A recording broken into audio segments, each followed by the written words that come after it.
Comme vous le savez, dans nos différentes législations, nous avons un dispositif qui prévoit une répression assez poussée des consommateurs de drogue. Mais nous pensons qu'aujourd'hui, et nous avons la confirmation avec les experts qui sont avec nous, mais avec les participants, notamment les commissaires de police et autres qui sont avec nous, que la lutte contre la drogue, la répression a montré ses limites. Et que donc nous essayons de voir s'il n'y a pas d'autres alternatives à la répression, et notamment la question de la réduction des risques.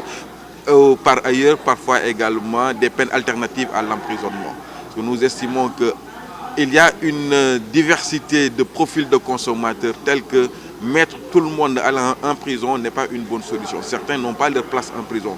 Nous essayons de discuter avec les magistrats qui sont là, avec les commissaires de police, les universitaires, les journalistes, les experts qui sont là.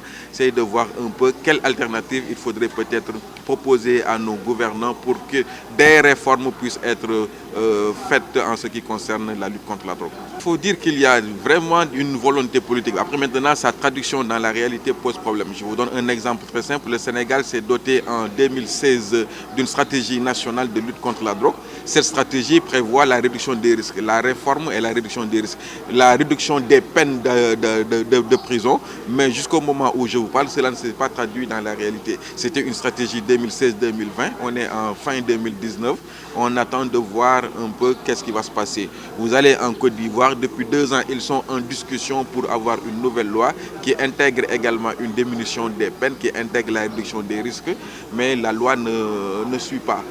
Pourtant, du point de vue de la pratique, on voit que des expériences de réduction des risques existent. Au Sénégal, par exemple, aujourd'hui, vous avez le CEPIAT qui fonctionne au niveau de l'hôpital Fann, où on met en œuvre des traitements de substitution aux opiacés, notamment en prescrivant de la méthadone, mais le cadre juridique laisse à désirer.